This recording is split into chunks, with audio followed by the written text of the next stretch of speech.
O título desta palestra é A Agenda da Nova Era, mas eu vou falar mais do que apenas sobre a Nova era. O campo é tão vasto, você não pode realmente cobrir tudo, mesmo que você divida em pequenas partes. Então, basicamente, tudo que nós estamos fazendo é criar peças de quebra-cabeça.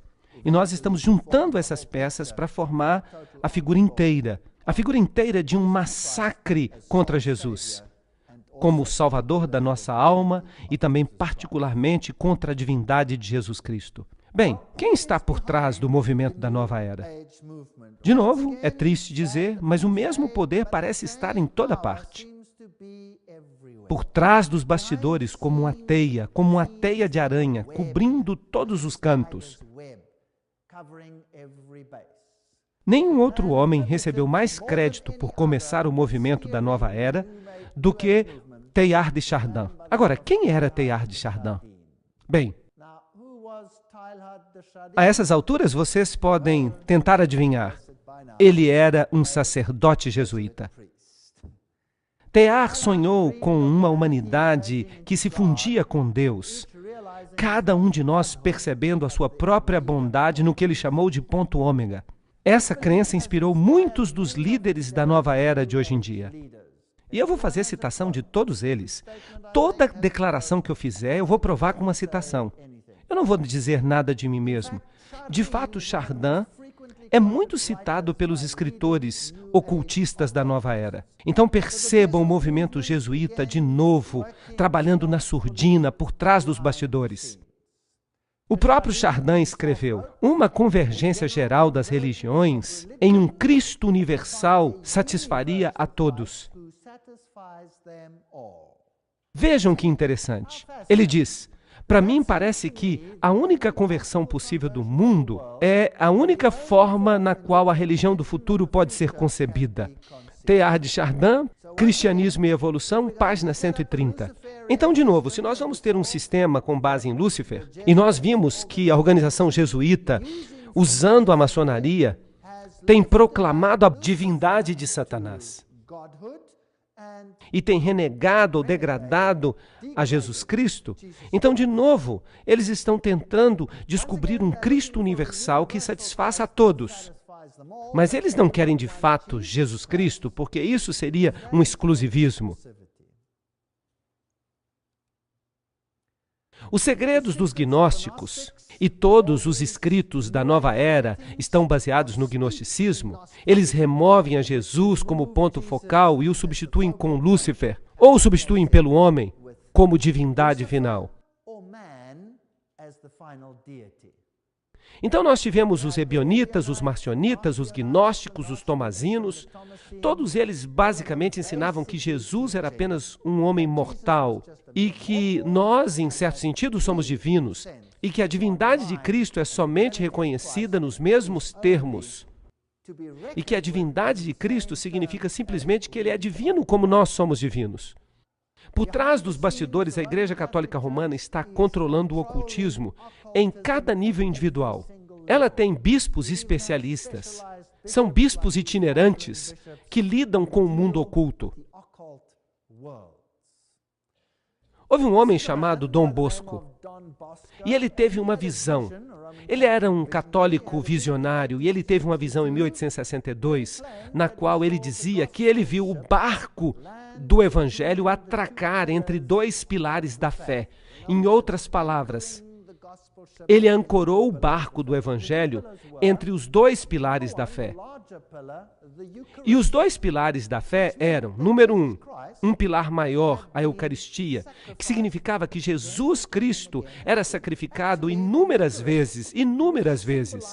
De fato, a Eucaristia, que simboliza a morte numa base diária, através da missa, de fato, a cada hora, a cada minuto. Isso, segundo eles, garante que Cristo permanece crucificado, morto e crucificado. Trata-se do corpo de Cristo. De fato, a Eucaristia, então, é a celebração derradeira da vitória de Lúcifer contra Cristo. E o segundo pilar, que eles dizem que é menor, se chama Maria. Isso simplesmente significa que Jesus foi substituído por outro mediador. É isso que essa visão significa. Claro que, em termos católicos, isso significa a aceitação da Eucaristia e de Maria pelo mundo inteiro. Nós precisamos então nos lembrar que no ocultismo, Maria pode ser tanto do sexo masculino quanto feminino. Se nós a consideramos do sexo feminino, nós temos Maria, Ísis, Astarote. E se você a considera do sexo masculino, isso não faz a menor diferença. Nós temos algo androgênico. Então você pode chamá-la de Apolo, o rosto de Apolo, você pode chamá-la de Osíris. Tudo seria a mesma coisa, porque Blavatsky diz que tudo é igual. Em Gênesis 3, 1 a 6 está escrito: agora a serpente era o mais astuto de todos os animais que o Senhor tinha feito. E ela disse à mulher: não é isso que Deus disse? Tu não comerás da árvore do jardim. E a mulher disse à serpente: nós podemos comer de todas as árvores frutíferas do jardim, mas do fruto da árvore que está no meio do jardim, Deus disse: dele não comerás, nem tocarás, para que não morras. E a serpente disse à mulher: certamente não morrereis, pois Deus sabe que no dia em que dela comerdes, então os vossos olhos se abrirão, e sereis como deuses, conhecedores do bem e do mal. Essa foi a batalha original no Éden. Pergunta: Deus disse: certamente morrereis. A serpente disse: não morrereis. Um dos dois tem que estar mentindo, certo? Um dos dois está mentindo. Bem, se você está de fato morto, então você é um ser criado e certamente não é Deus. E aqui a serpente diz: de fato, se comerdes dela, percebereis que sois de fato deuses. Outra mentira. Essas são as mentiras gêmeas do Éden que foram ditas pela serpente. Claro, a maçonaria ensina que de uma forma ou de outra, que foi o diabo, como nós já vimos, que disse a verdade, e que Jeová é mentiroso. Foi isso que nós vimos em todas aquelas citações dos maçons. Eles viram as coisas de cabeça para baixo. Este é o ponto central do ensinamento jesuítico, porque os jesuítas, de fato, fundaram a maçonaria. E quando a mulher viu que a árvore era boa como alimento, aí está o velho problema do apetite vindo à tona. E que ela era agradável aos olhos, e que a árvore era desejosa para torná-lo sábio. Mas o grande problema aqui é que ela tomou o fruto e comeu. E ela também deu ao marido, e ele também comeu. Bem, essa foi a batalha do Éden. Se isso foi o início, então o fim será igual. A mesma vitória que a serpente obteve no início, ela tentará obter no final também. E então, começando com Mary Baker Eddy, a fundadora do movimento da cientologia. Essas organizações todas recebem rótulos cristãos, mas o que elas ensinam não é cristão. Esse é um movimento muito esperto, mas nem todos foram enganados por ele. Porque se as pessoas associam o nome de Cristo a esse movimento, é porque ele deve ter valores cristãos, certo? Errado. Ela escreve no livro Ciência e Saúde, a Chave das Escrituras, que foi considerado um dos 75 livros escritos por mulheres capazes de transformar o mundo pela Associação Nacional do Livro dos Estados Unidos. Então, trata-se de uma obra muito influente, que mudou o mundo. Impressionante. Agora, o que Mary Baker Eddy tem a dizer? Aqui estão algumas de suas declarações. No livro Ciência e Saúde, a Chave das Escrituras, que este movimento religioso usa como se fosse um documento adicional à Bíblia, ela disse: o mal não existe. Não é nem uma pessoa, nem um lugar, nem uma coisa. É simplesmente uma crença, uma ilusão em seu sentido material. Bem, e eu sempre me pergunto, em que planeta que ela vive? Certamente não neste planeta. E na página 589 ela diz: Jesus, o mais nobre conceito humano corporal da ideia divina, repreendendo e destruindo o erro e trazendo à luz a imortalidade do homem. Bem, então se Jesus é apenas um exemplo para nos mostrar o que é ser imortal, Deus não disse, certamente morrereis? Ele não disse isso? Foi isso que ele disse.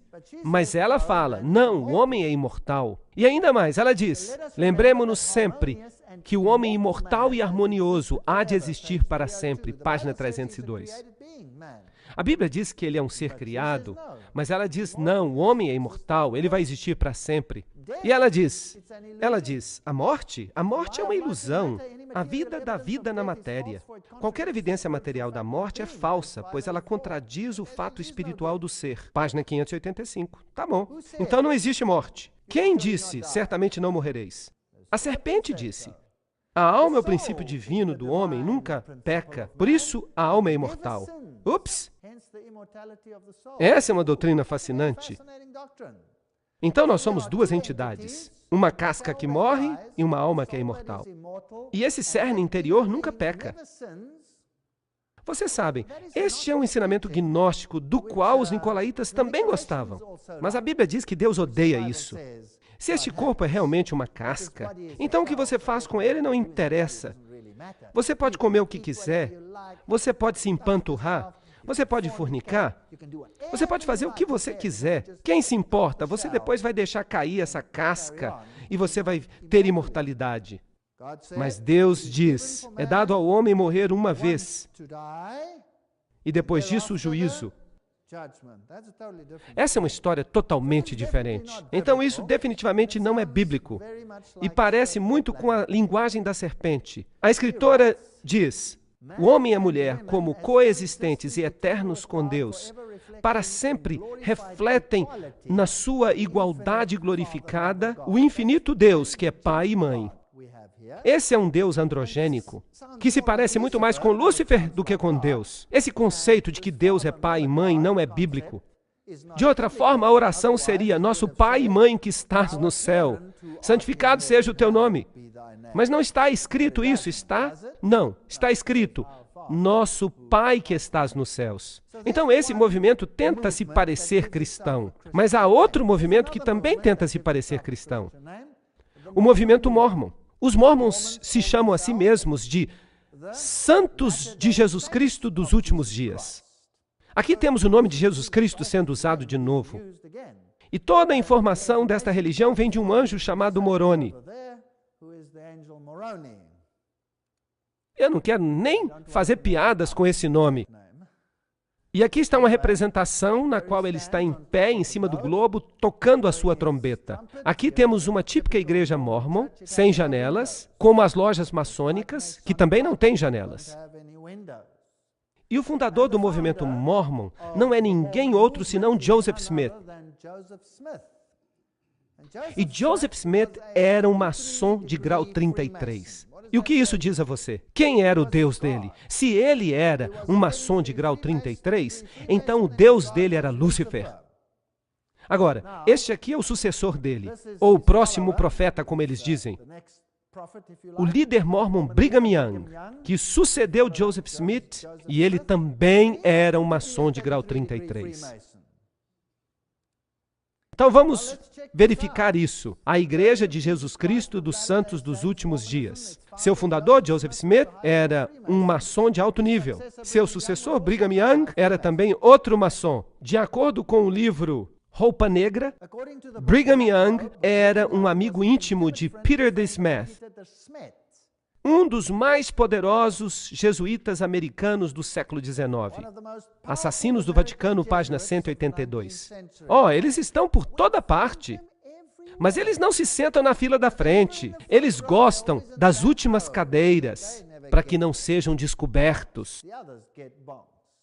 Aqui está Joseph recebendo do anjo Moroni os tabletes de ouro, com esta nova doutrina.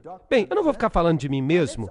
É sempre bom a gente ver o que eles mesmos escreveram. No livro História da Igreja, está escrito: à noite eu recebi o primeiro grau da maçonaria na loja maçônica Nauvoo, que se reuniu num escritório comercial. Eu estava na loja maçônica e subi mais graus. Então aí você tem, direto da boca dos mormons. Isso não pode ser negado. O mormonismo foi iniciado pela maçonaria sob o controle de quem? Dos jesuítas, é claro. Agora, qual seria o principal motivo de começar uma organização que controla pelo menos um estado dos Estados Unidos?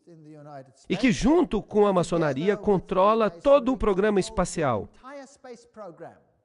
Porque todos que já foram ao espaço, ou é maçom, ou é mormon. Um dos dois. E é muito interessante que essa organização também tem o maior banco de dados sobre as pessoas do mundo. Eles sabem tudo sobre quem é você. Quem são seus pais, onde você viveu, o que você fez. Eles sabem cada detalhe da sua vida. Eles têm um banco de dados. E esse banco de dados vai se tornar muito importante um dia em relação a compras e vendas e sobre quem é que vai ter direitos na nova dispensação. Por isso, eles realizam uma obra muito importante para a ordem jesuíta. Se você olha para os mormons, eles têm os mesmos rituais dos maçons. Eles se cumprimentam com apertos de mão, um pouco diferente, como vocês percebem. Eles têm apertos de mão secretos. Eles têm uma parafernália que acompanha esses apertos de mão. E aqui está o seu principal templo na cidade de Salt Lake. Vocês percebem que é um lugar bem fechado. E quando você vai lá e você observa, você percebe o olho que vê tudo com um aperto de mão maçônico. Você vê a lua, o símbolo de Baal Haddad, o sol, os pentagramas de cabeça para baixo. O antigo bruxo, maçom, mormon e satanista, Bill Schnoschlen, enfatizou que para o mágico, o pentagrama invertido tem apenas um único uso, o de invocar o poder de Satanás e manifestar o reino do demônio sobre a terra. Então aqui está o símbolo, bem nesse templo maçônico. Fui eu mesmo que tirei essas fotos. Eu estive lá. Outra citação. Você vai descobrir que o pentagrama satânico é valioso e indispensável se você tentar conjurar o poder infernal do nosso Senhor Satanás. Esse amuleto extremamente poderoso é o sinal do microcosmo e é o conjunto de todas as forças ocultas. Em outras palavras, não há nenhum amuleto ou talismã que seja mais poderoso ou que seja perto de ser tão poderoso quanto o pentagrama satânico. E é interessante que ele está em praticamente todas as bandeiras do mundo. Mas isso é outra história.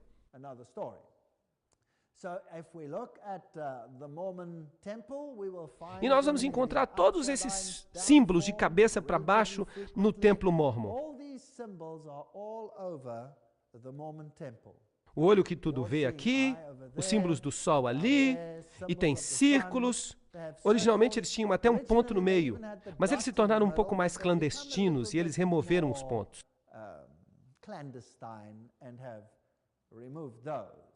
Em outras igrejas no mesmo local, você vai encontrar a estrela de Davi e todos os detalhes do mormonismo. Aqui temos a restauração do sacerdócio arônico. Eles dizem que eles têm o sacerdócio de Arão. Agora, por falar nisso, isso é uma blasfêmia. Porque quem é que tem agora o sacerdócio para sempre? Jesus. Isso significa que eles estão tomando algo que pertence a Jesus. Eles estão roubando Jesus de seu papel e de sua autoridade. Kathy Burns, no livro Símbolos Maçônicos e Ocultos, diz: tanto os maçons quanto os mormons falam do sacerdócio de Melquisedeque. No rito escocês dos maçons, o grau 19 é chamado de Grande Pontífice. É durante esta cerimônia que o candidato é ungido com óleo. Então, proclama-se que ele é um sacerdote para sempre de acordo com a ordem de Melquisedeque. Eu pensava que só havia uma pessoa que pertencesse a essa ordem hoje. Mas não, tanto os mormons quanto os maçons dizem que pertencem.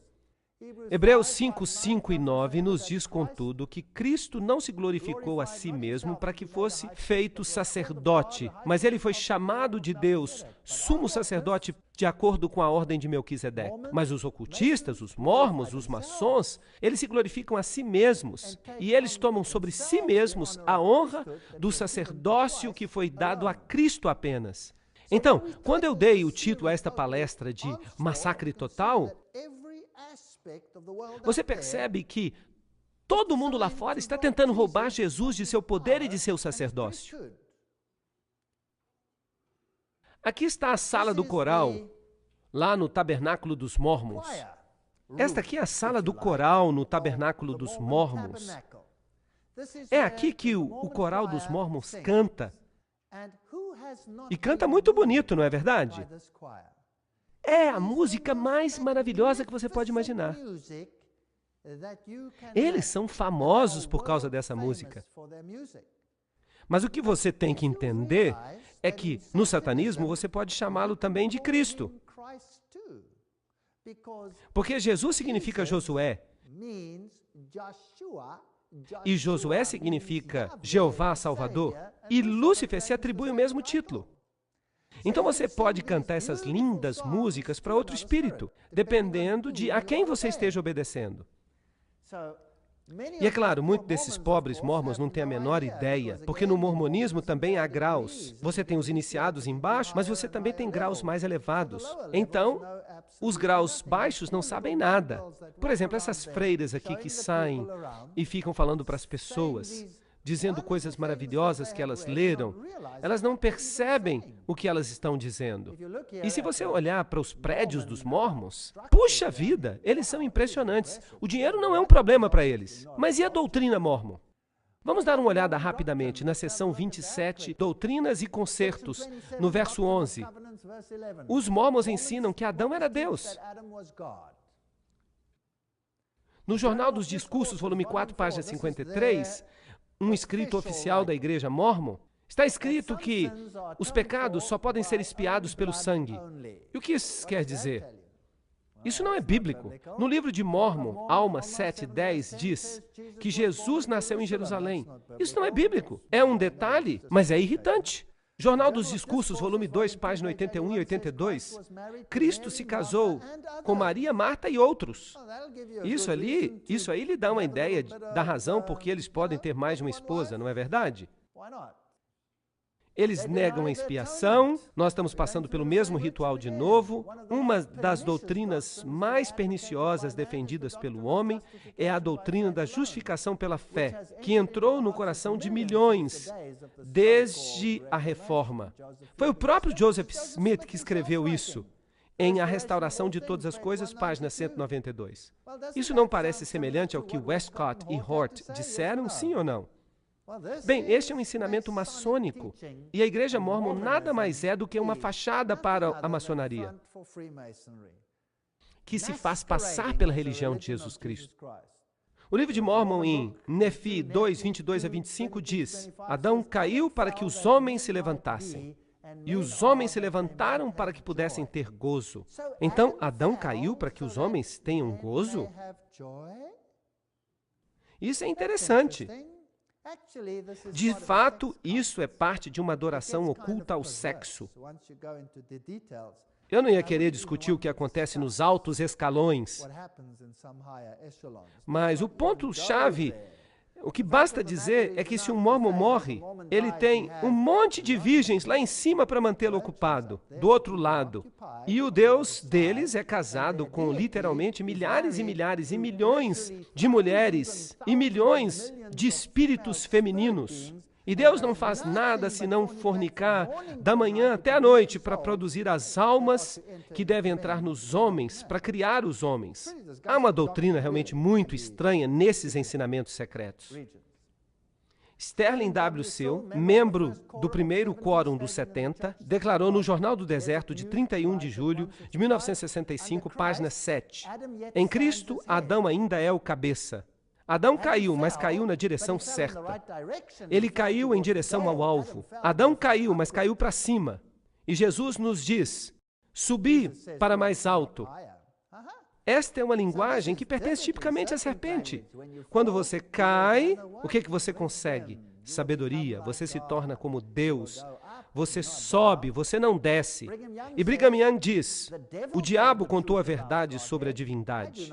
Eu não culpo nossa mãe Eva. Eu não ia querer que ela deixasse de comer o fruto proibido por nenhuma razão. Pois pelo dom do pecado, a humanidade pode alcançar a bondade.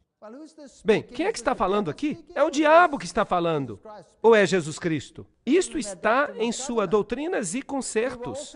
O homem estava também no início com Deus. A inteligência, a luz da verdade não foi criada ou feita, nem de fato poderia ser. De novo, está aí. A Igreja dos Mórmons nada mais é do que uma maçonaria que se faz passar por religião de Jesus Cristo e está enganando milhões nesse processo, sendo uma ferramenta da ordem jesuíta. A missa católica basicamente diz a mesma coisa. Oh, que bendito pecado que nos forneceu um Redentor tão grande. Esta é a figura de Cristo que eles têm no Templo Mórmon. Eu não sei se Jesus era mesmo assim. Quem sabe? O que eu sei é que o diabo quer se fazer passar por Jesus. Talvez Jesus tivesse essa aparência, eu não sei. Eu só vou descobrir quando ele vier nas nuvens do céu. E eu fico aqui imaginando, será que ele tinha mesmo essa barba dividida, parecendo um bode? Aqui está o líder, Joseph Smith. E se você olhar para essas figuras aqui, você vai ver uma colmeia. E se você der uma olhada neste livro, As Duas Babilônias, você vai perceber que a colmeia é o símbolo do paganismo, símbolo dos deuses pagãos. Agora, essa é uma história fascinante. Vejam que o mundo está sendo controlado pelos ocultistas. E os ocultistas se organizam em famílias. Então você tem essas famílias ocultistas que controlam o mundo. E algumas pessoas chegam a exagerar. Elas dizem que há uma conexão com répteis e que há famílias de répteis. Vocês já ouviram histórias assim antes? Bem, eu não quero ir nessa direção, mas vamos dizer, é possível que haja famílias que controlem o mundo e que venham de famílias reais? Agora, algumas linhas reais foram erradicadas, eliminadas, destruídas. Foram tiradas da face da terra através da intriga jesuíta. Mas outras foram colocadas no poder, como a casa de Stuart, por exemplo, na Inglaterra. Todos eles maçons, todos eles ocultistas. Eu lhes digo que a rainha é a rainha dos Bilderbergers, e ninguém pode entrar tão profundamente no ocultismo quanto eles. E aí você tem, então, essas famílias reais. É possível que essas famílias estejam controlando a maior parte do mundo? Será que os reis do mundo vão reinar um dia? Vamos dar uma olhada nisso aqui que é interessante. Aqui está o diagrama da família Howland, que se encontra publicado no Templo Mórmon, e explica quem é quem nesse zoológico, e quem pertence a qual família. Uma família, então nós estamos olhando aqui um tataravô. Vamos dar uma olhada para ver quem são os seus descendentes. Uma família, e vocês podem verificar isso. Joseph Ira Earl, homem muito prominente nos seus dias. Joseph Smith, o fundador dos Mormons. Ele faz parte da família. Ele vem do mesmo tataravô. Emma Hale vem dessa família. Winston Churchill teve o mesmo tataravô. Franklin Roosevelt teve o mesmo tataravô. Richard Nixon teve o mesmo tataravô? Você quer me dizer que o presidente Ford teve o mesmo tataravô? Você quer dizer que George Bush, pai, teve o mesmo tataravô? Que o George Bush, filho, teve o mesmo tataravô? Agora, isso é bastante estranho. Será que é possível crer que, com todas essas divisões na Terra, todos eles vieram da mesma família? Será que isso é pura sorte? Bem, eu vou deixar que você faça a especulação. Eu não quero entrar nisso, mas eu acho fascinante que todos eles venham da mesma família. De Churchill, de muitos presidentes nos Estados Unidos, 1, 2, 3, esse intermediário, 4, 5 presidentes nos Estados Unidos, mais alguns do outro lado, mais o fundador do movimento dos Mormons, tudo da mesma família. Isso é muito, muito, muito estranho. Agora, e esse negócio dos Mormons e a NASA? Você vai descobrir que os principais homens são todos Mormons ou são maçons?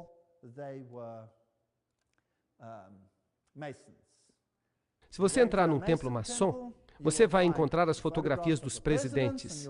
E você vai encontrar todas as fotografias dos astros que foram até o céu. Aqui está o Conselho Supremo do Rito Escocês, a jurisdição maçônica do Norte, o calendário, Eles têm um próprio calendário de 1998 e ele conta algumas coisas muito interessantes. Alguém aqui reconhece esse homem? Buzz Aldrin. Alguém aqui reconhece aquele outro? É o coronel John Glenn. E eles nos informam que todos eles eram maçons de grau 33. A lista é simplesmente interminável. Nós discutimos que praticamente todo presidente era maçom. E você os encontra nas listas presidenciais maçônicas. E a maçonaria também está por trás do movimento da Nova Era. Aqui nós temos uma revista original, a revista da maçonaria. E o título é Nova Era. Mas porque havia uma conexão muito forte com a maçonaria, eles mudaram o nome para Rito Escocês. Bem, algumas pessoas ficam me dizendo que eu não tenho os livros dos quais eu falo, que eu estou tirando essas coisas todas da minha cartola. Mas eu me dei o trabalho de colocá-los todos no meu carpete e de tirar uma fotografia deles. Aqui está o livro de Pike, Morais e Dogma. Aqui está o livro de Blavatsky, A Doutrina Secreta, a Nova Enciclopédia da Maçonaria. Vários livros. Agora, algumas pessoas ficam dizendo que eu tirei essa foto de um outro lugar e depois fiz uma montagem no tapete. Então, da próxima vez que eu tirar essa foto, eu vou colocar alguns livros na minha boca, eu vou colocar alguns livros na minha mão, eu vou colocar alguns livros entre os meus dedos do pé. Eu realmente tenho todos esses livros. Aqui está Alice Bailey, a sacerdotisa e profetisa do movimento da Nova Era. Lembram-se que ela recebia mensagens do Djwhal Khul de Tibete? Nós falamos disso quando nós falamos sobre a maçonaria. Levítico 19:31 diz: Não vos volteis para médios ou necromantes, não vos contamineis com eles, eu sou o Senhor vosso Deus. E compete ao homem morrer uma vez, mas depois disso o juízo. Hebreus 9:17. Então vamos tentar ouvir essas vozes de modo claro. Quando essas vozes são ouvidas, elas não são contrárias ao verso? Provavelmente sim. Esta mulher escreveu mais livros do que qualquer outra mulher nos 2 últimos séculos. Uma das escritoras mais prolíficas de todos os tempos, Alice Bailey. Seus livros foram publicados sob o símbolo da flor lótus e foram publicados por uma editora cujo nome é Companhia de Publicação Lúcifer. E isso causou muita movimentação quando eles mudaram o nome para Lucis Trust, a confiança da luz. Agora, só há uma outra mulher que escreveu tanto quanto ela no último século. Vocês sabiam disso? Ou nos últimos 2 séculos. Só há 2 mulheres que podem competir nesta questão. Uma é Alice Bailey e a outra eu vou apresentar para vocês em outra palestra. Então eu quero que vocês vejam aqui esta fila de livros e eu quero que vocês se lembrem que houve uma outra mulher que escreveu provavelmente ainda mais do que isso. Um dos livros dela, Problemas da Humanidade, com os símbolos maçônicos nele. O reaparecimento de Cristo está aqui. Este aqui é um livro para preparação para a volta de Cristo. E Alice Bailey escreveu: esquecendo das coisas que para trás ficam, eu avanço nas minhas possibilidades espirituais. Eu me dedico de novo ao serviço daquele que virá. E eu faço tudo o que eu posso para preparar as mentes e os corações dos homens para aquele evento. Eu não tenho outra intenção na minha vida. Agora, este que vai voltar não é Jesus Cristo, porque ela é uma adoradora de Lúcifer. Quem é que ele está dizendo que vai vir? Lúcifer. Mas eles o chamam de Cristo. Agora, que outro movimento está esperando a volta de Cristo, entre aspas? O movimento Mórmon, certo? Eles estão dizendo que ele voltará e que ele se apresentará no seu templo em Salt Lake City. Aqui está outro movimento que talvez interesse a vocês: as Testemunhas de Jeová. E há milhões e milhões de testemunhas de Jeová no mundo hoje. E as Testemunhas de Jeová foram formadas por C.T. Russell, que viveu entre 1852 e 1916. Ele é o fundador das Testemunhas de Jeová. Eles veementemente negam qualquer conexão maçônica, mas esse homem era um maçom de grau 33. Já está ficando até monótono, não é verdade? Está ficando monótono. Vamos dar uma olhada e vamos ver se a gente consegue cavar alguma coisa. O Plano Divino para os Séculos. Manual de ajuda para os estudantes bíblicos. Aqui está, na língua norueguesa. Notem o símbolo que eles usam na frente. É o símbolo do Deus Ra. O Deus Sol Ra o equivalente do deus Shamash. Aqui está a torre de vigia original de 1º de dezembro de 1916. Não se pode negar mais. Aí está. Eu mesmo tirei a foto. E aí está o símbolo da maçonaria que eles usam. Está aí o símbolo maçônico sobre o livro. E aí também se descreve como o fundador, Russell, morreu.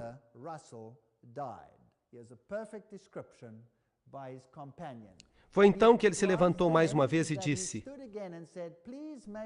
façam-me uma toga romana.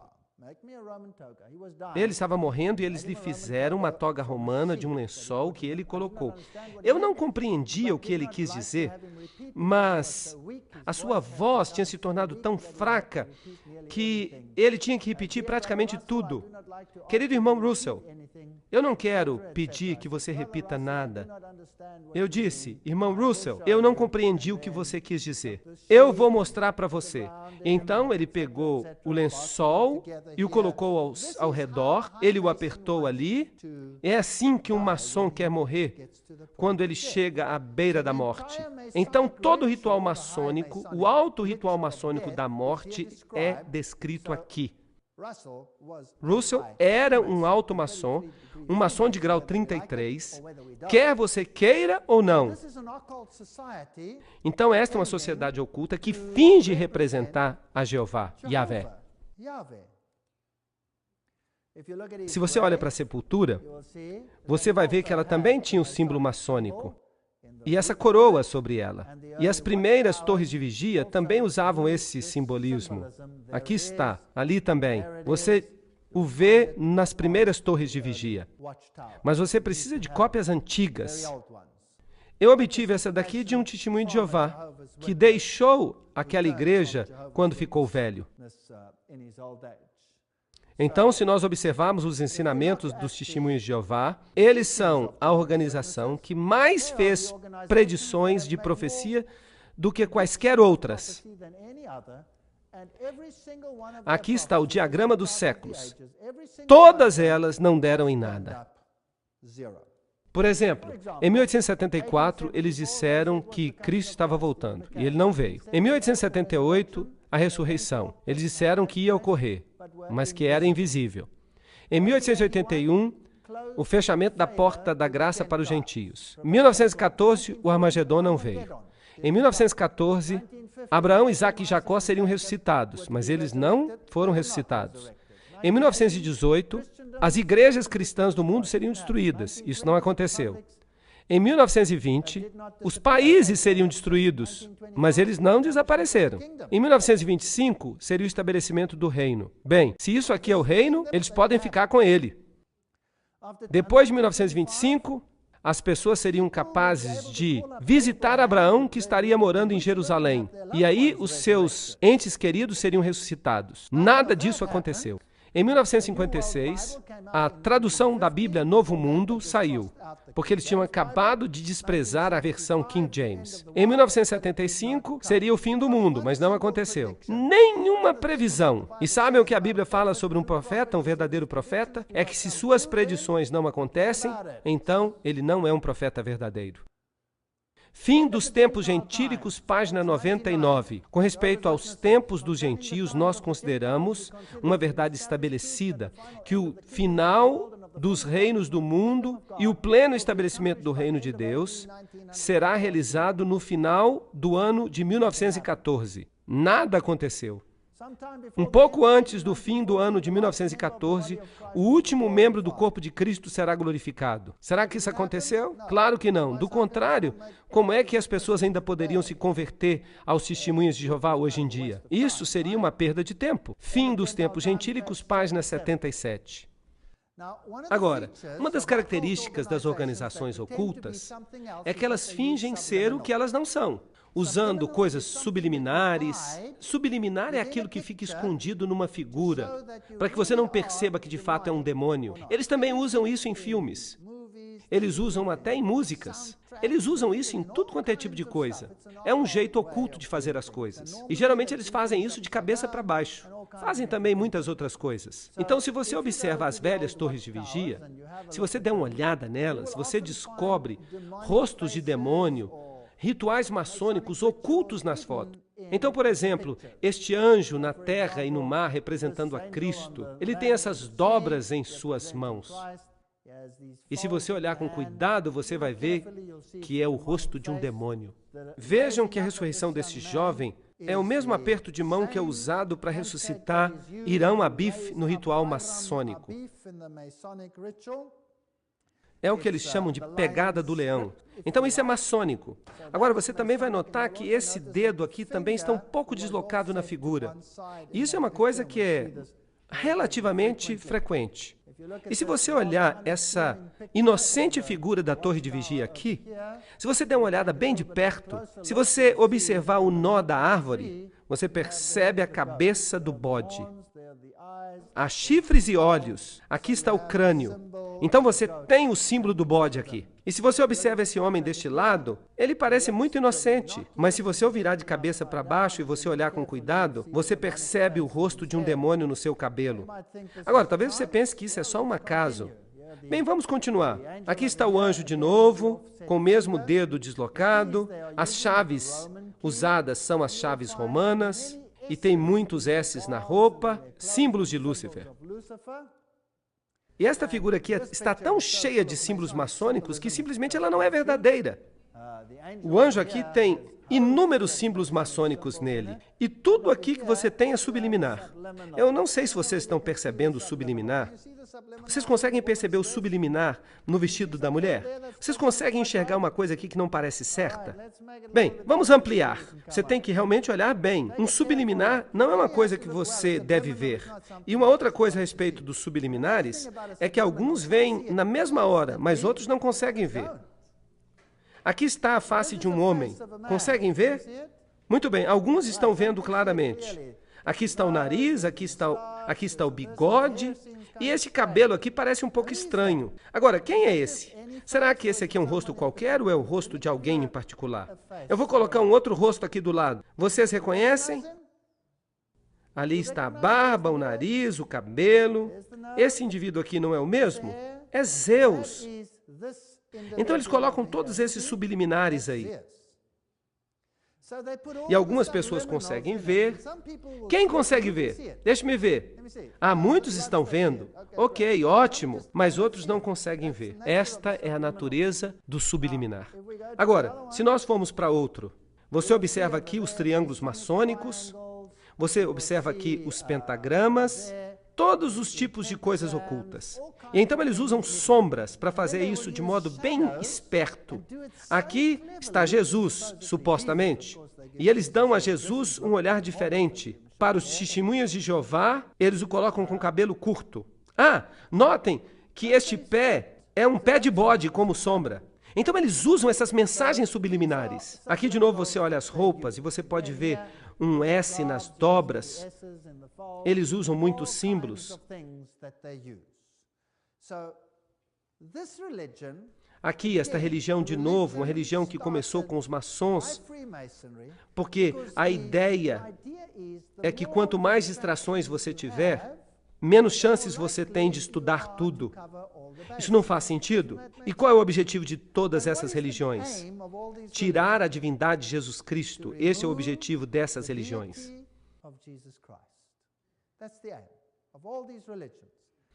Eles ensinam, por exemplo, os testemunhos de Jeová, que Jesus não é Deus, que ele é um ser criado. Os mormons ensinam isso. Os maçons ensinam isso. O mundo oculto ensina isso. O islamismo ensina isso. Os católicos, os líderes católicos ensinam isso. Todos eles ensinam isso. Há alguém que odeia Jesus. E vocês sabem quem é? Sim, é Lúcifer. Lúcifer. E o seu agente, de acordo com a Bíblia, é o papado. E eles vão usar o papado para alcançar os seus objetivos. E eu acho que já chegou a hora de o mundo ver a natureza e a magnitude desse massacre total contra Jesus Cristo como o Senhor Salvador, o único Salvador do nosso planeta. and only Savior on this planet.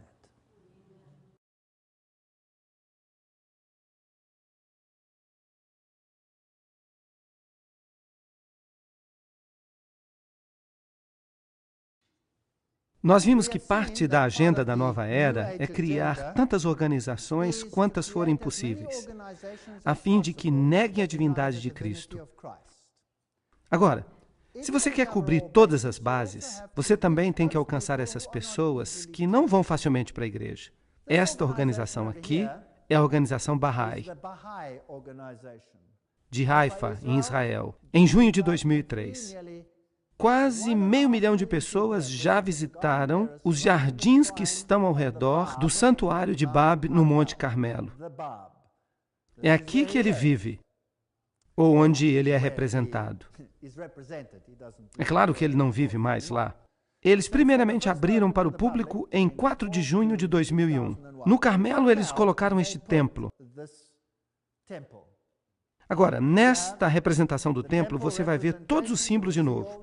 As estrelas, os símbolos que acompanham a estrela. A fé Bahá'í diz: a unidade fundamental de todas as religiões é o seu principal objetivo. Bem, Teilhard de Chardin também diz: devemos fazer com que todos aceitem o Cristo universal que satisfaça a todos. A investigação independente da verdade, a igualdade entre homens e mulheres, a eliminação do preconceito, a educação universal. 6º, o estabelecimento de uma língua internacional auxiliar. Soluções espirituais para os problemas econômicos, a harmonia entre ciência e religião, a obtenção da paz mundial através da cooperação internacional. Tão poderosa é a luz da unidade que ela pode iluminar, e eu odeio essas palavras. Eu tenho uma alergia total a essas palavras do ocultismo, o mundo inteiro. Bem, então eles querem colocar todas as religiões juntas debaixo de uma estrela. E esta estrela definitivamente não é Deus.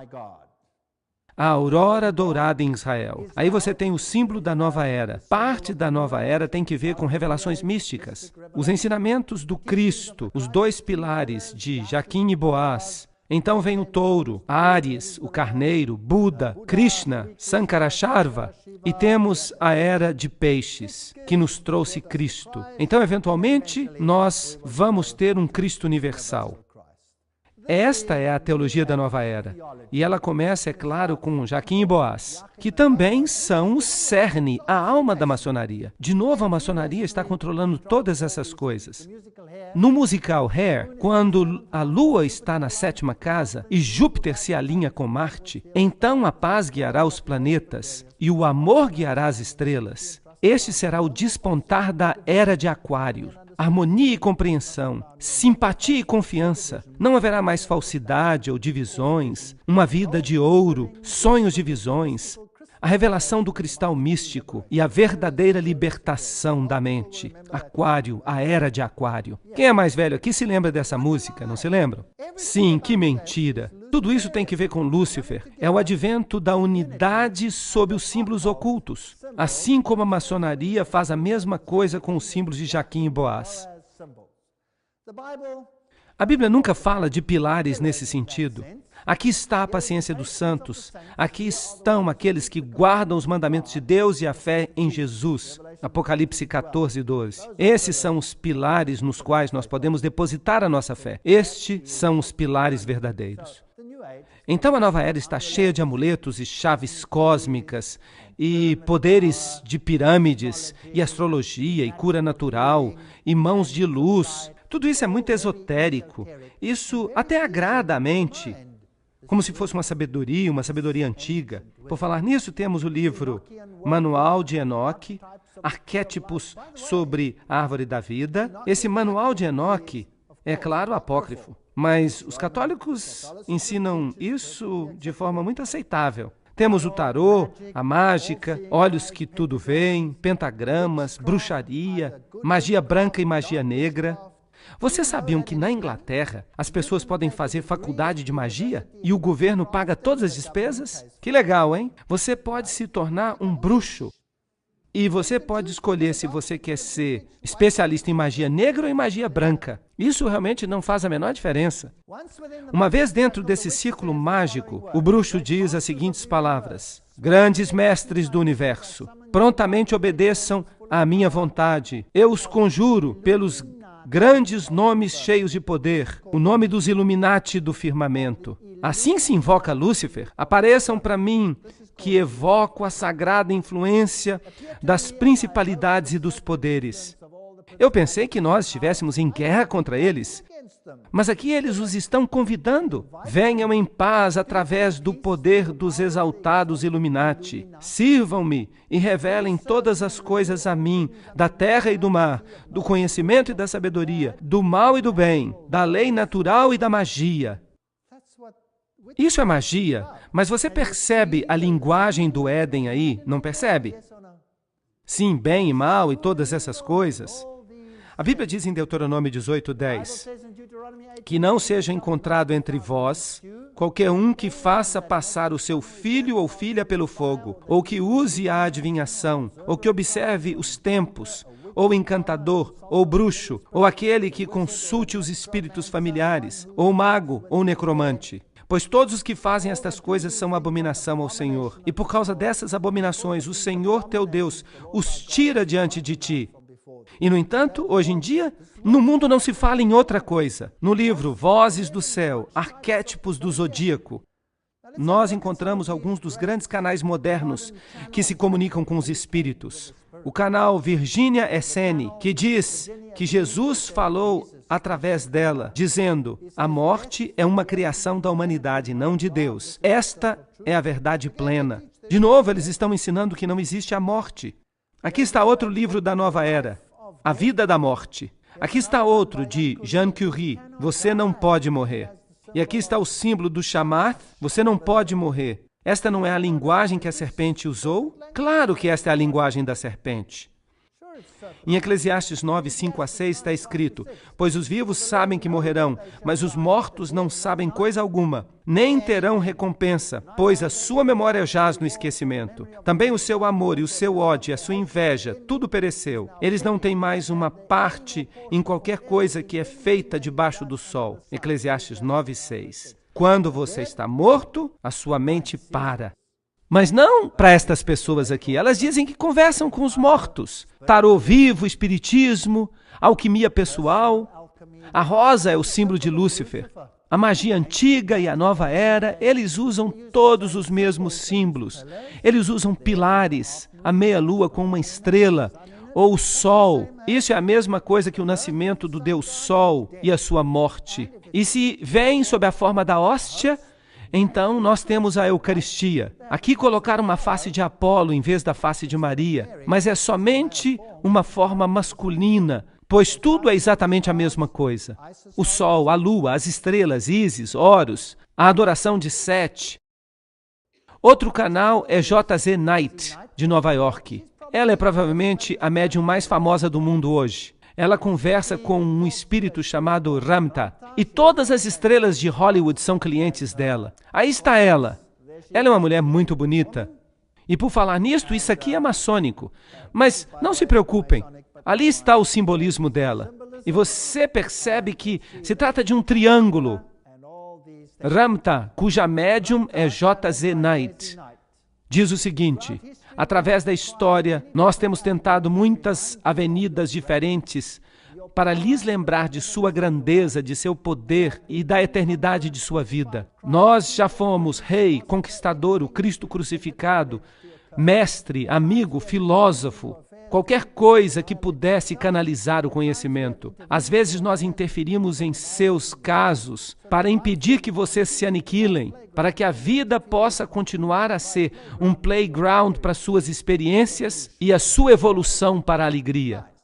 Agora, lembrem-se que os mormons também ensinam que o homem pecou para que ele tivesse alegria. E aqui é J.Z. Knight que está falando. Eu vou abaixar um pouco o som aqui e eu vou mostrar para vocês um pequeno trecho em que ela está falando. É uma pena que este som não é muito bom. Aqui ela está explicando como ela conheceu Ramta. E ela disse que Ramtha apareceu para ela como uma luz brilhante, como alguém que está com a mão cheia de purpurina e joga essa purpurina nos raios do sol. E ela olhou para ele e lhe disse: quem é você? Você é tão lindo. E ele disse: eu sou Ramtha. Eu estou aqui para ajudá-la a sair do buraco. Bem, vamos deixar que ela mesma fale. É uma pena que o som não está muito bom, mas prestem atenção ao que ela está falando. Nós não poderemos nos aproximar de Deus se nós reforçarmos o conceito de que havia apenas um Filho de Deus, pois isso nos leva a indagar.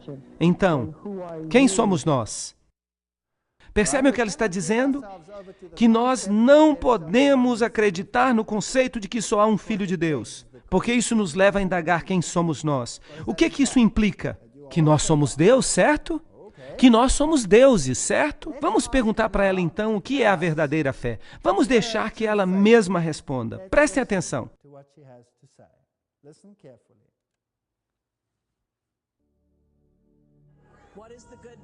Quais são as boas novas?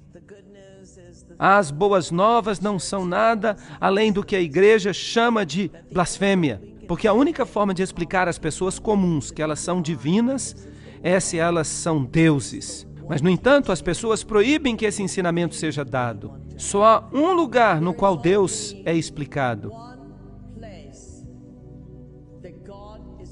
Trata-se do conceito mais extraordinário e simples. E nada tem que ver com a igreja. É de fato a nêmesis da igreja. E se chama ciência.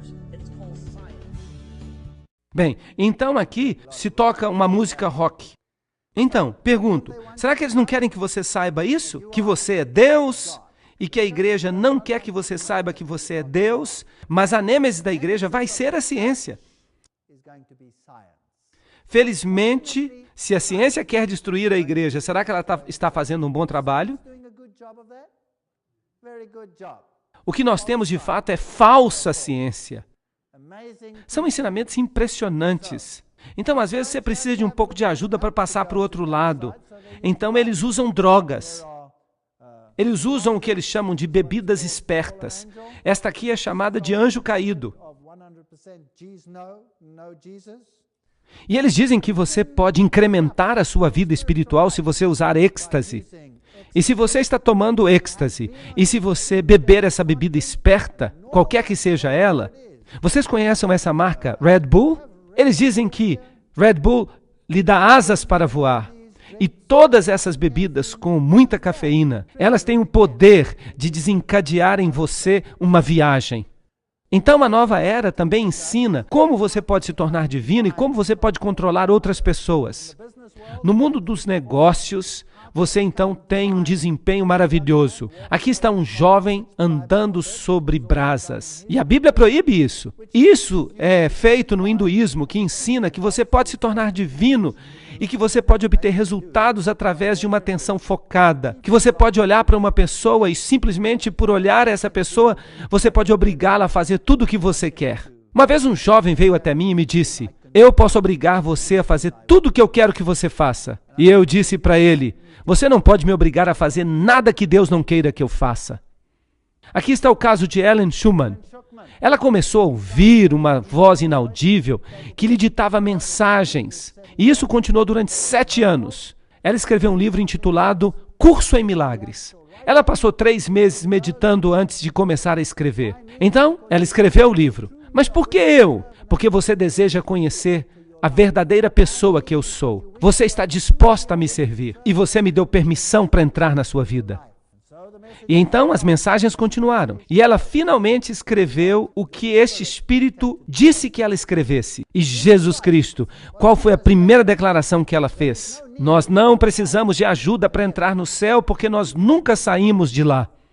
Vocês conseguem perceber aqui a destruição completa da divindade e da morte substitucionária de Jesus Cristo? A salvação oferecida por Cristo é destruída. E então, ela ensina os cânticos que você tem que cantar. Eu não sou meu corpo, eu sou livre, pois eu ainda estou do jeito que Deus me criou. Em outras palavras, há aqui um aspecto de vida eterna. O curso é o início e não o fim. E quando você passa por este curso, a dor se torna minha própria ideia e não é mais o pensamento de Deus. Eu invoco o nome de Deus e o meu próprio nome. Para mim, isso é blasfêmia do mais alto grau. E ela continua escrevendo: não existe morte porque o Filho de Deus é como seu Pai. Percebam que eles dão essas razões patéticas. Isso não tem lógica alguma. Nada que você faça pode mudar o amor eterno. Esqueça os seus sonhos de pecado e culpa. Mas o que a Bíblia diz? É por causa do pecado que Jesus teve que vir e morrer por nós. Isso não é verdade? Sim, mas se você for esquecer essas coisas porque não há mais morte, bem, então você pode continuar vivendo como sempre viveu. A cientologia ensina que você deve se tornar claro. Trata-se de um modo de vida científico como na nova era. E então você passa a usar detectores de mentira e eles entram nos detalhes mais íntimos da sua vida pessoal e eventualmente você fica com raiva quando você mente sobre alguma coisa. E eles então confrontam a você. É uma forma de confissão. E então você acaba liberado e você passa a flutuar e você se torna Deus.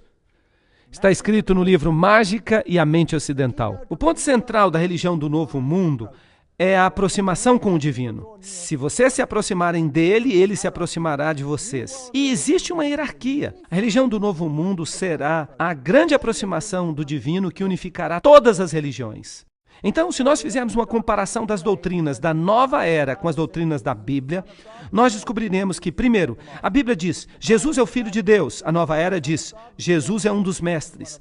Em segundo lugar, a Bíblia diz que somos salvos pela graça. A nova era diz que você alcança a divindade através das obras. Número 3, a Bíblia diz que Jesus é o único caminho. E a nova era diz que você tem que despertar a consciência de Cristo dentro de você. Quarto, a Bíblia diz que Lúcifer é o diabo, mas a nova era diz que Lúcifer é o verdadeiro Filho de Deus. Número 5, a Bíblia diz que nós devemos adorar a Deus, mas a nova era diz, adorem a criação. Número 6, a Bíblia diz, o homem foi criado, a nova era diz, o homem físico evoluiu, o homem espiritual sempre existiu. Número 7, a Bíblia diz que Deus não é parte da criação, mas a nova era diz, panteísmo, e eles dizem que se eles quiserem, o próprio Lúcifer pode aparecer para eles. Então a Bíblia ensina a ressurreição, a nova era ensina a reencarnação. A Bíblia ensina que a palavra é a verdade, a nova era diz que a verdade é interior. A Bíblia diz que nós devemos esperar pela segunda vinda, a nova era diz, esperem por Maitreya. A Bíblia diz que devemos abandonar o pecado, a nova era diz que não há pecado, esqueçam do pecado. E finalmente a Bíblia diz que nós devemos nos tornar como Cristo pela santificação, mas a nova era diz, descubram o poder interior.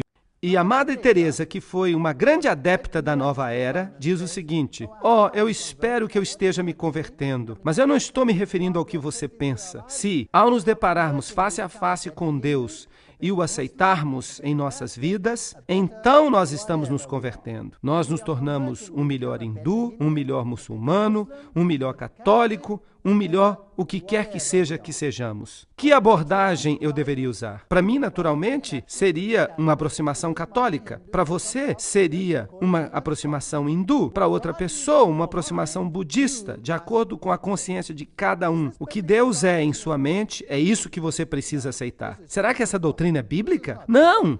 Esta é a doutrina da serpente, não é a doutrina bíblica. O que ela está dizendo é que um sacerdote católico podia muito bem ser budista. E eles podem, de fato eles são budistas. E ela continua, nós precisamos fundir o eticista, o prático, o político e o sacerdote. E é sobre isso que as conferências deles falam. E se nós observarmos os teólogos católicos e a Igreja da Inglaterra e o Dalai Lama e os muçulmanos, os judeus, os sikhs, todos eles são iguais. E nas Nações Unidas, a fé dessas pessoas estava disposta a mover montanhas. E por isso, eles ensaiaram um ecumenismo, uma iniciativa ecumênica que é chamada de Nações Unidas da Fé. E eu vou dar uma palestra inteira sobre este assunto.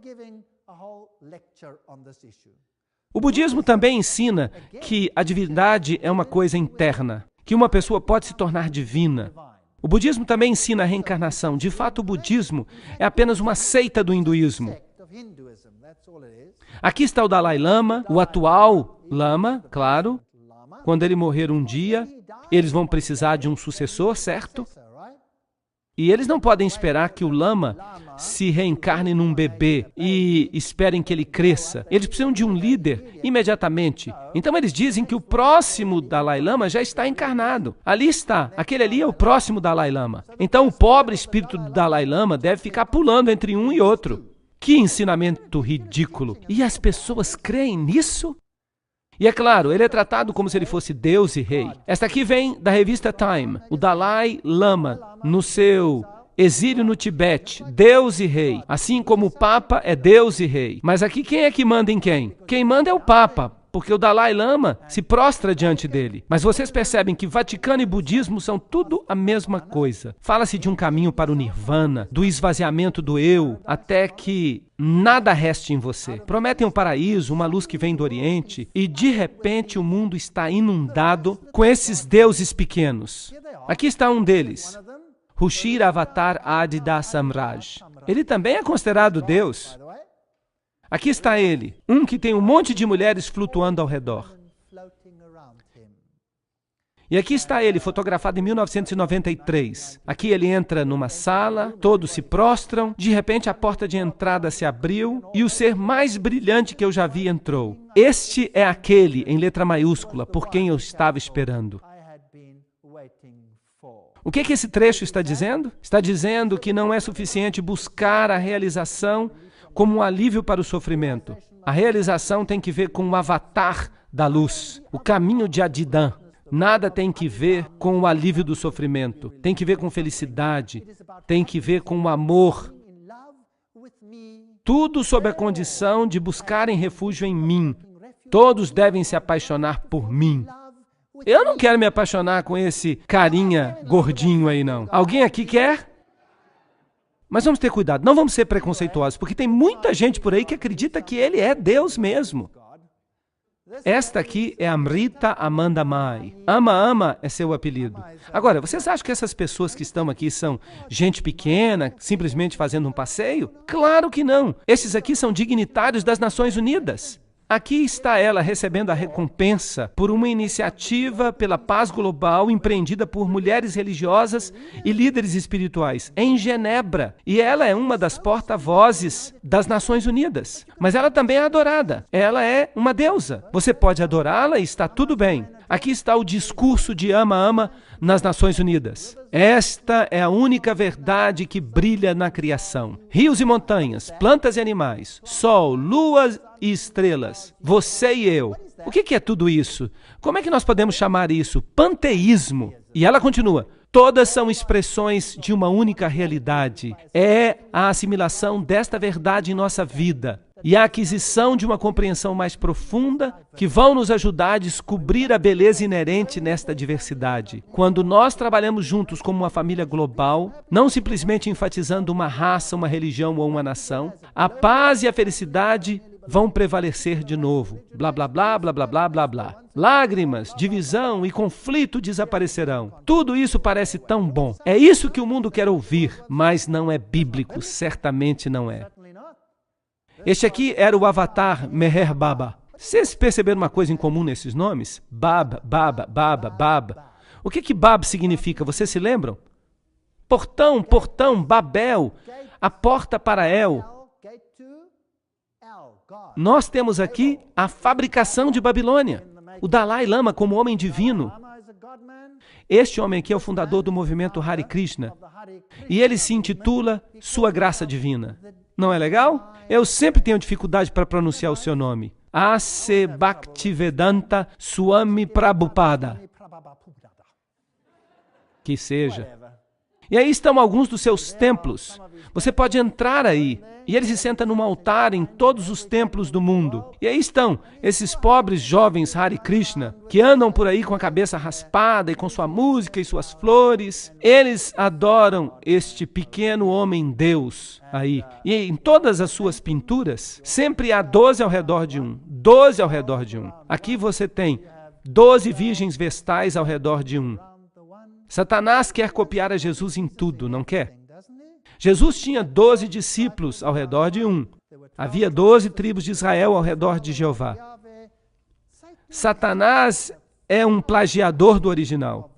Ele nunca é nada mais do que uma cópia mal feita.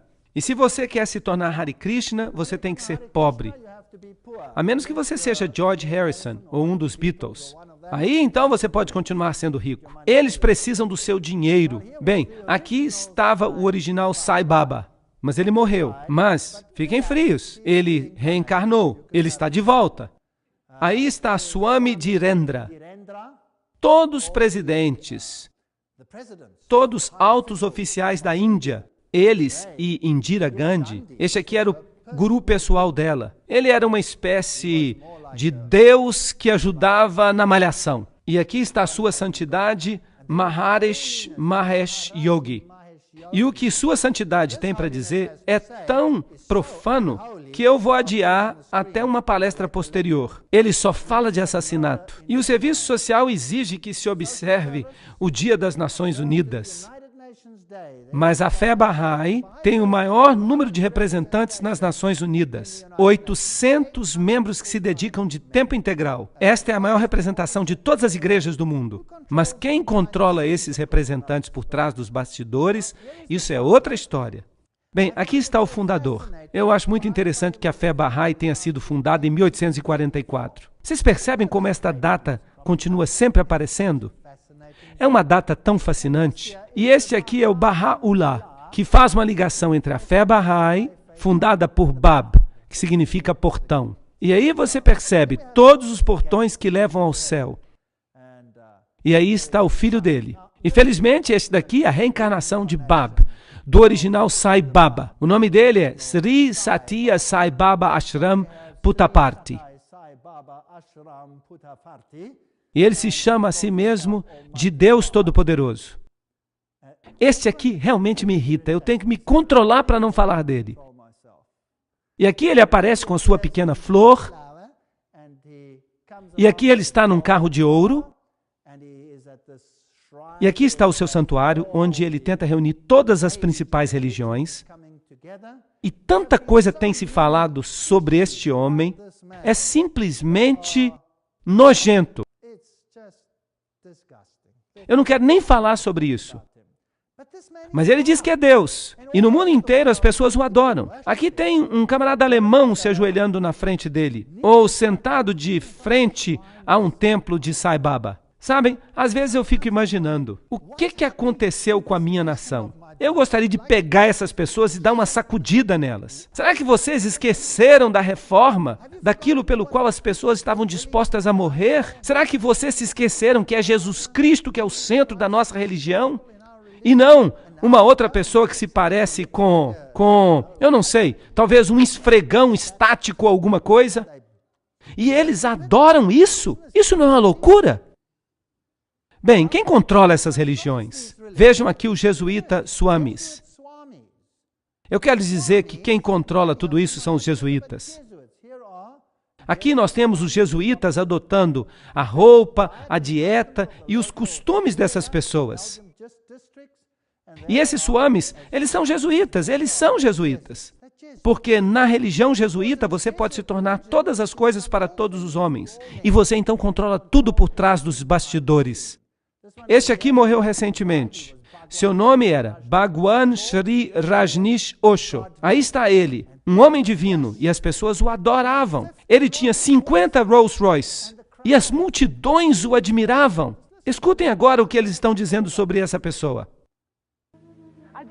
Bem, eu tive o prazer de conhecer a Bhagwan, e eu quero lhe dizer que não existe ninguém como ele.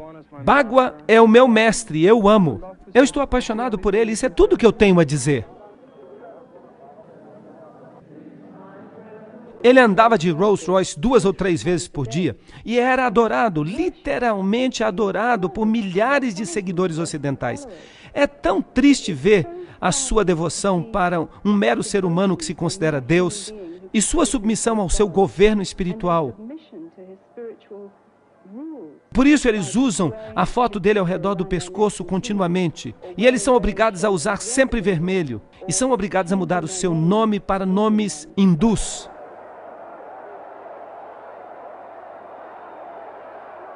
A generosidade desse homem, que faz com que ninguém suspeite que ele é o próprio Deus que caminha sobre a terra. Para o hindu, o guru é muito importante. O guru é o seu senhor, o seu mestre, o seu salvador, maior mesmo do que Deus. Eu estou realmente muito interessado em sua adoração, em sua veneração, nos dons, nas oferendas que eles me trazem. Mas eu certamente não estou interessado em seus problemas e suas dificuldades e suas dores. Os seguidores do guru creem que ele retribui este amor incrível que eles sentem por ele, mas em realidade ele se alimenta de suas emoções para manter o seu próprio ego. Eles estão buscando a sabedoria, o amor que Bhagwan tem para oferecer. Ele tem tanto amor e ele oferece este amor a todos. E ele nos ajuda a encontrar o nosso amor por nós mesmos. Bem, aqui tem mais algumas cenas. Vejam este repórter. Milhares de adeptos, a maioria dos quais vêm de famílias separadas e já emocionalmente feridos, estão se tornando vítimas dos gurus. A maioria dos gurus que eu conheço no mundo ocidental são muito ricos. Os gurus têm mais interesse em discípulos brancos do que em discípulos da Índia, simplesmente porque eles podem pegar mais dinheiro dos brancos. Eles têm adquirido inúmeras propriedades, eles têm contratado guarda-costas, eles vivem num luxo muito grande, eles têm os próprios hotéis, suas próprias frotas de aviões. E até helicópteros, no caso de Rajneesh.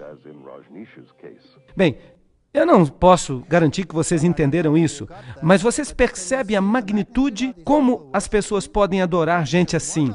E este é apenas um deles. Há muitos outros. Ken Wilber, um psicólogo da nova era, diz: a grande deusa Kali da Índia, quando vista em sua forma mais elevada como a esposa de Shiva, é um exemplo perfeito da assimilação da imagem da grande mãe em um novo corpus, em um corpus mais elevado da mitologia da grande deusa, que serve de fato um sacrifício de autoconhecimento e não o sacrifício substitutivo com sangue. Percebem que essas pessoas detestam a Jesus? Elas o odeiam. E dizem, a queda foi um avanço evolutivo, um crescimento perfeito. Isso não é interessante? Sim, o que mais eles dizem? Quando comemos da árvore do conhecimento, não apenas os homens e mulheres perceberam o seu estado mortal e finito, eles perceberam que eles tinham que sair da subconsciência do Éden, para que eles pudessem verdadeiramente viver a vida de si mesmos. Eles não foram expulsos do jardim do Éden, eles simplesmente cresceram e saíram de lá. E eles dizem que por esse ato corajoso nós temos que agradecer a Eva e não culpá-la. Este é o mesmo ensinamento dos Mormons, exatamente o mesmo. Este livro aqui é A Vinda do Cristo Cósmico e seu autor é Matthew Fox. Quem é Matthew Fox?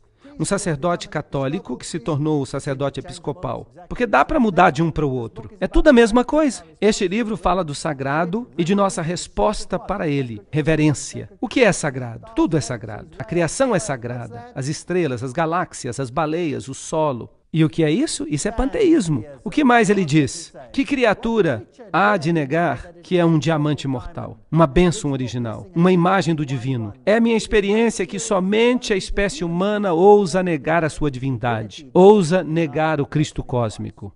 A Vinda do Cristo Cósmico é o livro, e o seu autor é um sacerdote católico. E ele continua dizendo, se a minha tese estiver correta, hoje é o tempo de nos movermos da busca pelo Jesus histórico para a busca do Cristo cósmico. Isso ajudaria a combater a religião distorcida e o movimento pseudo-místico de nossa época, conhecido como fundamentalismo e às vezes chamado de cristofascismo. Bem, quem mais disse que essas pessoas são como novos fascistas? Isso não é interessante? Então, aqueles que creem na Bíblia são cristofascistas. E se você crê no Cristo cósmico, então tudo bem.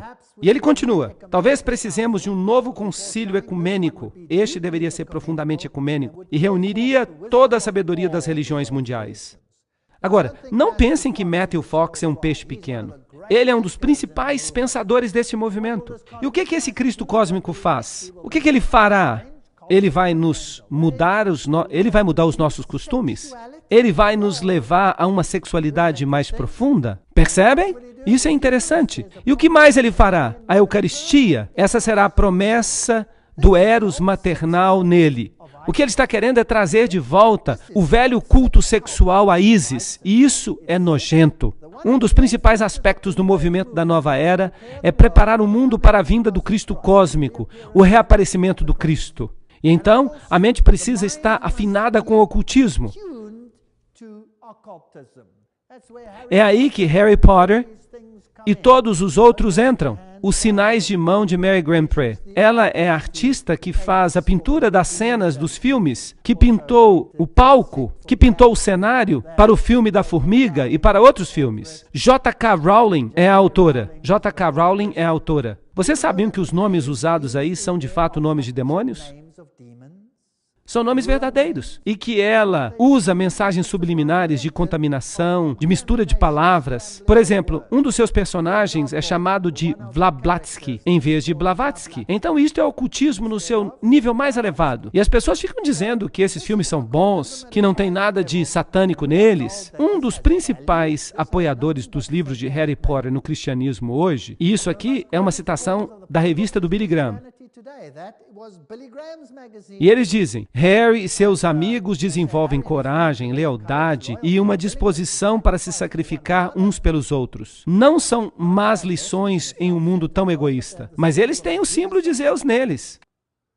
Bem, então o que o movimento da nova era quer fazer? Ele quer alterar o estado de consciência, introduzir sonhos e visões, astrologia, adivinhação, espiritismo, mágica, feitiços, amuletos, solstício, sacrifício humano, sexo sagrado e adoração à serpente. É isso basicamente o que eles querem. E como eles querem conseguir isso? Eles tentam apresentá-lo de uma forma mais palatável. Eles tentam vencer o preconceito das pessoas, misturar crenças novas, redefinir palavras, reescrever a história, prover experiências místicas, imergir os alunos em formas cativantes de uma nova crença. Eles usam crenças-alvo para responder às indagações e exigir pureza. Desde que você exija pureza, tudo bem.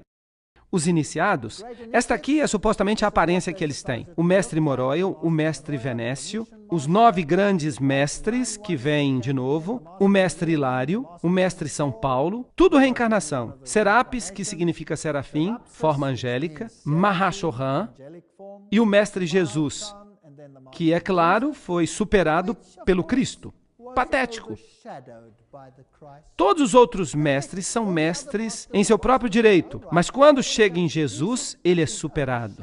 Não é interessante como eles mudaram a Bíblia para dizer, em vez de Espírito Santo, o Espírito de Jesus, mostrando que Jesus na Bíblia também era controlado por outra pessoa? Bem, então o grande mestre Kuthum Lasin, e então o Maitreya, aquele por quem todos estão esperando, o Cristo, o Bodhisattva, o Imam Mahdi, o Sri Krishna, o São Patrício, o mestre do mundo. Agora,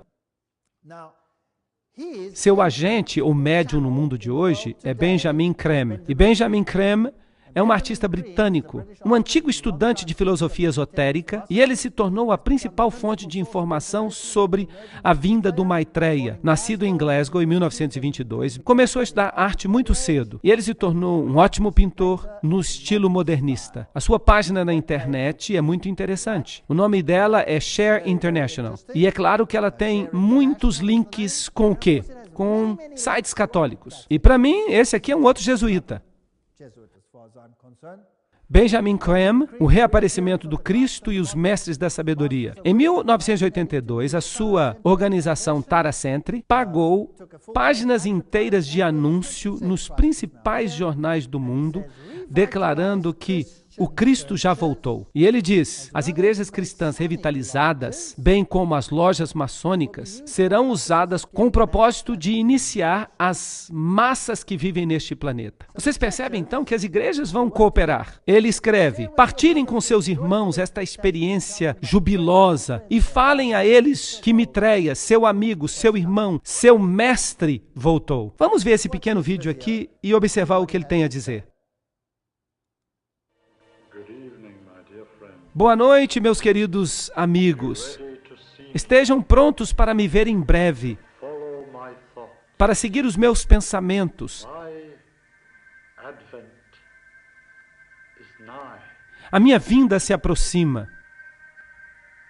O mestre mundial da nova era de Aquários, Maitreya Buda, já está vivendo em Londres, na Inglaterra, desde 1977. Buda, há 2.500 anos, fez uma profecia que, em seu tempo, viria ao mundo um outro grande Buda. Buda como ele mesmo, e seu nome Maitreya inspiraria a humanidade a criar uma civilização brilhante e dourada, com base na justiça e na verdade. E que Maitreya viria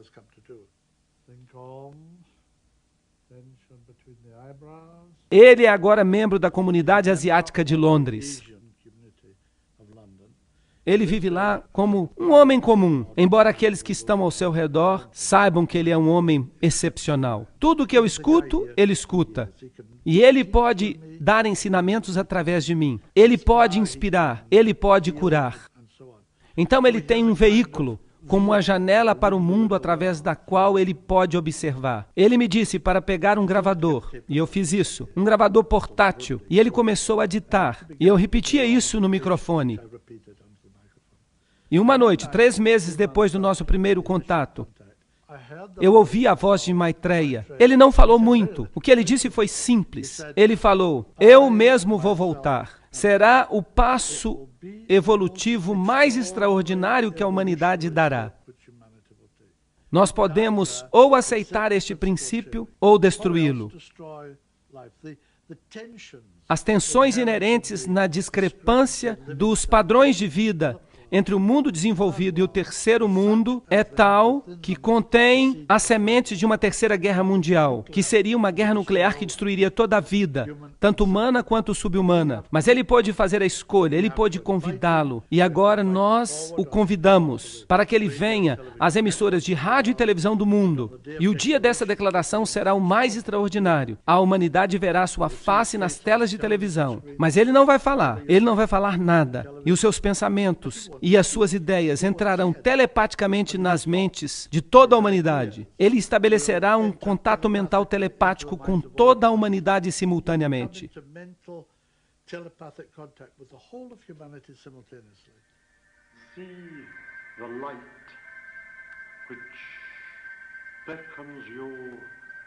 Vejam a luz que vai levá-los para o futuro, o som que vai levá-los para a eternidade.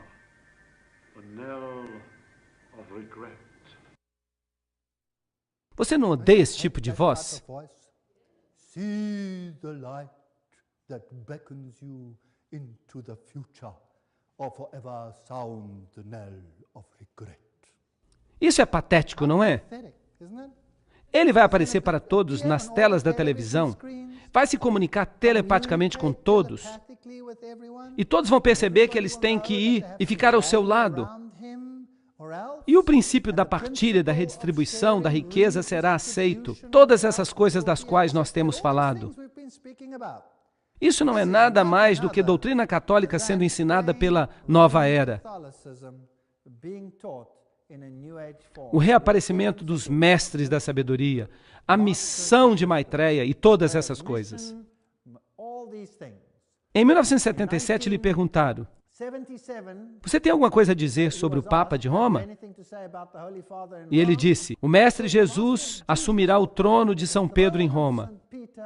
Este evento está prestes a ocorrer. E ele disse em 1979, o falecido Papa Paulo VI e a repentina morte do Papa João Paulo depois de 1 mês como pontífice, deixa ainda mais claro que o atual Papa João Paulo II será o último.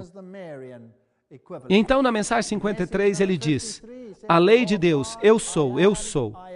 E aqui estão as suas prioridades. Número 1, estabelecer a paz. Número 2, inaugurar a partilha. Número 3, remover a culpa e o medo. Número 4, educar a humanidade. Número 5, introduzir os mistérios. Número 6, embelezar todas as cidades. Número 7, remover todos os impedimentos às viagens. Número 8, criar um banco de conhecimentos acessível para todos. Fornecer alimento suficiente. Fornecer moradias. Claro que ele não diz que essas casas vão ter que ser partilhadas. Número 11, fornecer cuidados à saúde e educação, alcançar e manter o equilíbrio ecológico. E número 13, fazer justiça política e social para todos. E ele diz que Deus há de brilhar em todo homem, porque dentro de cada um de vocês está um ser divino. Será que essa linguagem é de Deus ou é da serpente? Ele fala como demônio. E o que mais ele diz? A teologia é um argumento inútil com respeito às Escrituras. É uma perda de energia. Simplesmente tomem o amor e vivam-no. Percebem que ele não gosta da Bíblia? Ele diz, eu lhes peço que aceitem este novo nível de compreensão. Se vocês se apegarem a cada frase da Bíblia, se vocês argumentarem sobre sua interpretação, vocês estarão perdendo o foco da mensagem de Deus. Isso parece com aquela frase, que a força esteja com vocês. Ele fala dos fatos do Cristo, os fatos da hierarquia, um itinerário muito apertado entre o tempo de agora e o reaparecimento do Cristo. Ele pede que aprendamos a grande invocação. De fato, é Satanás que está dizendo, eu vou voltar em breve. Mas quando nós pregamos que Jesus vai voltar em breve, como é que o mundo responde? Oh, não, que ainda demore muito tempo. Aí está a grande invocação. Eu não vou ler isso aí, porque isso é uma tolice. Sem a partilha não pode haver justiça. Sem a justiça não pode haver paz. Sem paz não pode haver futuro. E então, cruzes misteriosas começaram a aparecer no céu. E de repente, ele apareceu um dia. Uau! Aí está ele, em 1988. E quem é que estava lá para filmá-lo? A CNN, é claro. Os donos da CNN, Ted Turner, era um maçom de grau 33. Então, era de se esperar que fosse a CNN que o fotografasse. E aí ele apareceu. E aí está o seu símbolo, um símbolo relacionado ao ocultismo. Você tem a suástica. Você tem a estrela e a lua e as cruzes e a unificação de todas as religiões. Ele apareceu em 1988, ele curou todas as pessoas e ele tinha hisopo em sua mão. E milhares se prostraram diante dele e o adoraram como Deus. E então a CNN diz, ele desapareceu no céu como um místico. Então ele apareceu na televisão e todos os canais de televisão mudaram para ele. E nas Nações Unidas em algumas áreas, e na Austrália. Era como se Jesus fosse a estrela da televisão americana. E centenas de espectadores dizem que o viram. Então ele apareceu em 1998 em Chipre, na Islândia, na Argentina, na Rússia, no México, em todo o mundo, na Áustria, Canadá. No dia 1º de março ele apareceu em Toronto, Blanca, Melo, em Oregon, nos Estados Unidos. E em 1999 ele apareceu na Croácia. E 100 cristãos, naquele caso, o viram. E na China ele apareceu aos muçulmanos, na Polônia aos cristãos e também aos muçulmanos. E cerca de 500 cristãos fundamentalistas o viram. Na Turquia ele apareceu aos cristãos, em Marrocos aos muçulmanos. Em 2001 ele apareceu na Argentina, Brasil, Índia, Polônia, China, Nova Zelândia. Já ouviram falar disso? Vocês sabiam de todas essas aparições? No México ele apareceu num estádio, 35 mil pessoas se prostraram e o adoraram como Jesus Cristo. Vejam que interessante. Primeiro 150, depois 400, depois 150, depois 200. Então, em 2002, ele apareceu no Paraguai, no dia 24 de fevereiro, a 200 cristãos. E depois disso, as aparições foram interrompidas. A segunda vinda de Cristo, e nós vamos fazer uma palestra sobre isso, a Bíblia diz que ela vai ocorrer com poder e grande glória, que ele vai vir nas nuvens para punir aqueles que se recusam a conhecer a Deus, para redimir o povo de Deus. Ele vem com seus anjos, com relâmpagos que brilham do ocidente ao oriente, todos os olhos o verão, e então haverá a ressurreição. Jesus há de vir e todo olho verá. É isso que a Bíblia diz. Ele não vai aparecer na televisão e vai falar a você para controlar a sua mente? Não existe nada disso na Bíblia. Quem vai aparecer dessa forma é um falso Cristo, mas o verdadeiro Cristo vai aparecer nas nuvens dos céus. E todo olho verá. Apocalipse 1:7. E Apocalipse 22:20 diz, aquele que testifica estas coisas diz, certamente venho sem demora. Amém. Vem, Senhor Jesus. Eu espero que o mundo seja divertido para que ninguém se engane com esses messias falsos, esses mestres falsos que se colocam como Deus, enquanto eles estão vivendo uma vida de luxo neste planeta. Enquanto eles vivem em luxo e esplendor, então eles propagam essas coisas. Eu espero que o mundo seja divertido para que perceba que a Bíblia é sua única esperança. Nós precisamos mostrar que as pessoas estão atacando a divindade de Jesus Cristo, estão atacando o nosso Salvador. E que Deus nos ajude a fazê-lo. Amém.